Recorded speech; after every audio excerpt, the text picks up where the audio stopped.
Cases on all you. That's right. King Kong.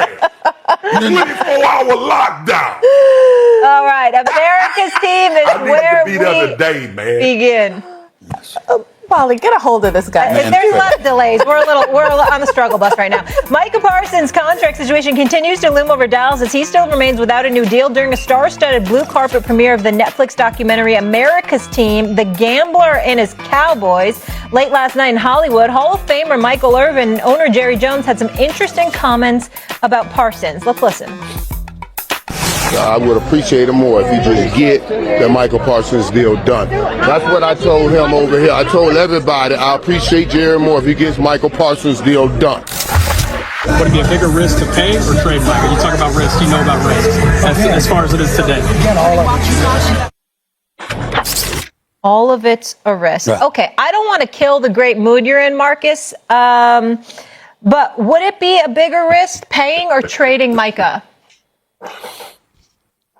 It'll be a bigger risk trading Micah because you have no alternative right now.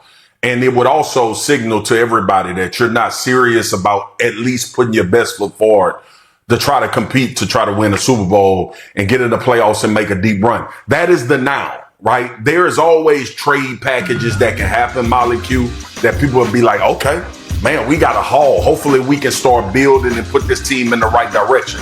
That doesn't seem like it's going to be the case. That's not the foreseeable future. The foreseeable future right now is to get one of the best defensive players in the NFL, not on your team, in the NFL, signed under contract so you can move forward towards winning and trying to do it in a big way. But ultimately, it can't be that simple for the Cowboys. It never can be simple. It's always got to be something extra, some foolishness going on around it. It just has to be. So that's the bigger risk is trading him.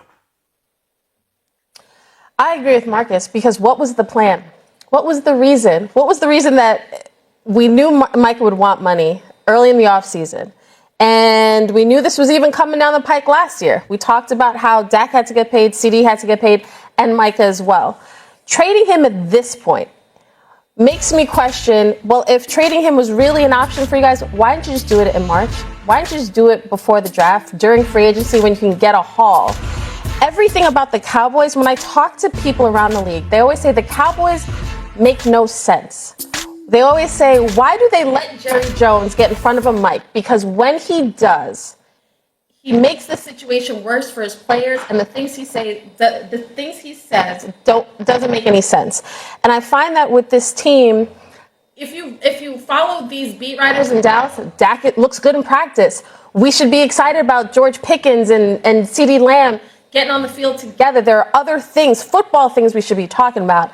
But the trading of Micah just says we had no plan and we don't know what the future is going to be. This is, I want to start off by saying this because I'm going to irritate some people when I say this. But I love my brother. He knows that. So I can say this to him about him. Michael Irvin, I need you to get a haircut. Let me get that out the way first. That's on my mind right now. I need Michael Irvin to get a haircut. Yeah, okay? I agree. I agree. I need that brother to get a haircut. Michael Irvin, playmaker. This is your brother talking to you. You know I love you, boy. I miss you the whole night. That's my dog.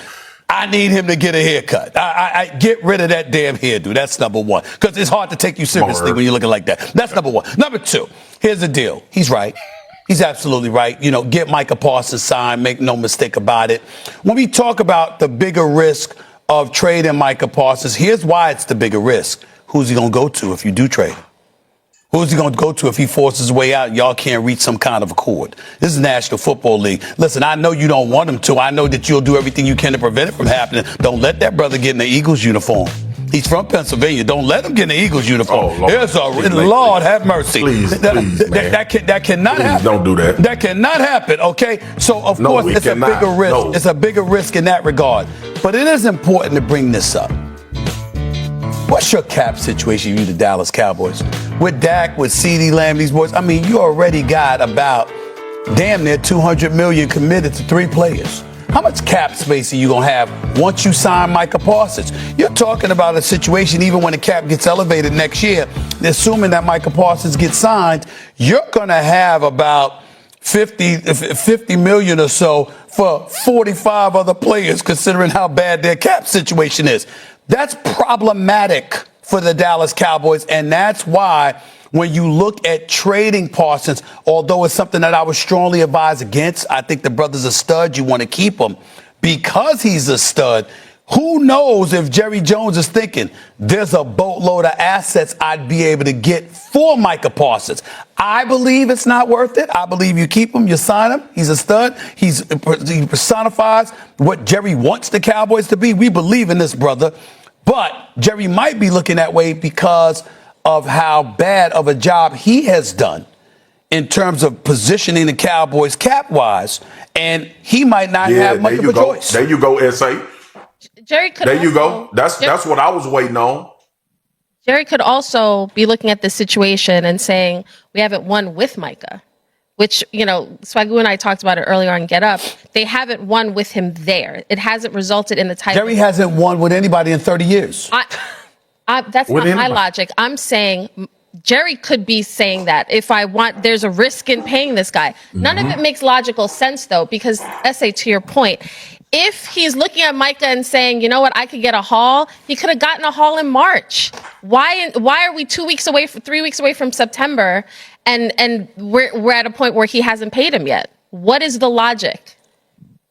Go ahead, Swag. You said that's where I was. You were agreeing with what I said? You were agreeing with what I said? Yes, because to Kmart's point, or you could have did the contract last year and got yourself in a situation where you have maneuverability and be able to have flexibility to do other things that you need to do with the team. Now think about it. This team paid Dak Prescott. They paid CeeDee Lamb. They paid Odigizua, one of their D tackles. They paid Diggs a couple years ago. And you get the guy in this situation that needs to get paid. And we sitting here talking about what if they could potentially trade for Micah Parsons? Well, you probably should have tried to trade for one of those other guys and get some allocation and some resources for them. This ain't the guy you trade. This ain't the guy you let walk out the building if you trying to at least sell to the fan base that you're trying to win a Super Bowl or trying to make a deep run. So to your point, Stephen A., if you are having to think about a trade and all of the assets that you could get from Micah Parsons, that's business. Ain't nobody going to bat an eye at that, right? There's enough trade assets for pretty much any player outside of a couple of these quarterbacks that you would take and say, okay, we going to build from there. But ultimately, if you take care of business earlier and you not try to drag this out and we get to training camp and he's not signed, maybe you do have flexibility to sign Derrick Henry last year. Here's the deal. Maybe you do have flexibility to sign players that can help you win. Let me help you out, my brother, because I'm going to get specific here with some stats because y'all need to know this is important, okay? Yep. With Dak Prescott and his overpaid ass. Here's the deal. That's 2 playoff wins in 10 years. Yes, he is not a scrub. He can ball. But the highest paid quarterback in the NFL? Hell no, okay? How do we know this? Steve, that's the market. Hold on, stay with me. I'm not knocking him. I'd have took the money, y'all. Are you good? I'd have took the money, too. I'd have took the money.